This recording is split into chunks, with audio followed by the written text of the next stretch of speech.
Welcome everybody to today, where we celebrate the Saturday of the Octave of Easter. And if we reflect upon today's Holy Gospel, notice that Jesus had done so many signs that we heard throughout this week, where he had appeared to Mary the Magdalene and she came to believe that Jesus is present.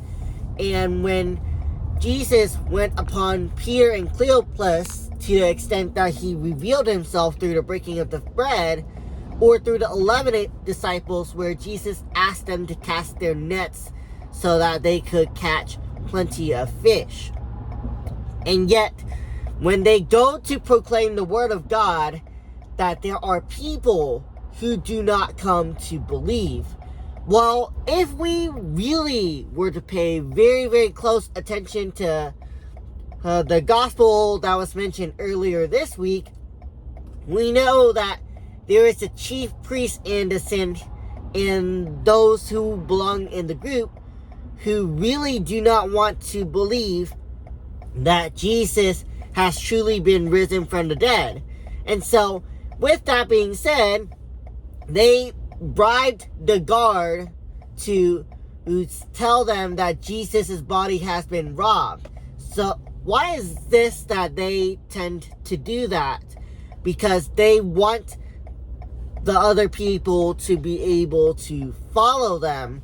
And if they continue to believe in Jesus, then no longer will they be following what the chief priests and the Pharisees and the scribes have to say anymore. And so they paid this bribery money in order for them to be able to accomplish their goal of having people follow their own human tradition. We ourselves can also do the same, where each and every one of us here have been faced with series of temptations that occur within our lives.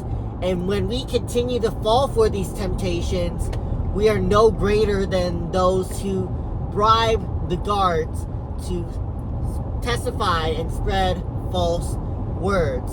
And so Jesus continues to remind each and every one of us here about the fact that although we can continue to spread the word of God, there are people who still don't believe that Jesus has been raised. And it is not to say that we try to accuse them. That's not the purpose of why Jesus has written this gospel.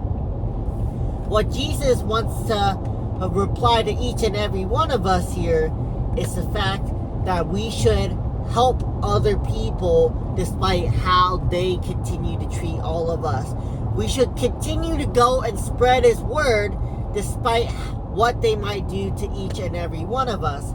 So that way all of us can continue to really unite with Jesus, as even though we might not have all of the answers, even though we may not have all of the elements to being able to understand the word of God, by doing this small kind of act such as spreading the word of God, we are loving Jesus the way Jesus has loved each and every one of us.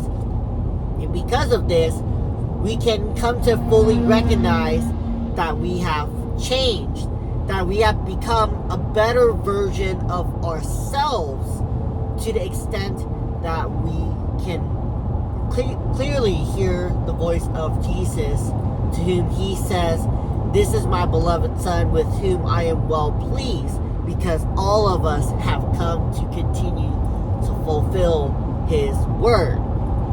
And so today, Jesus invites each and every one of us to continue to go and spread that word, despite the fact that there are other people who may not come to be able to listen to all of us.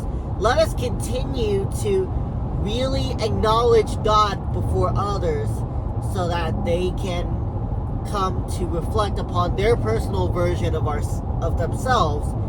And when we're able to bring other people closer to God, then truly we can be able to sense God's physical presence here throughout our day-to-day lives. Thank you for listening to this reflection. And for more, please like this video and comment down any suggestions that you may have. And thank you very much. And I pray for each and every one of you so that all of us can grow ourselves closer to God.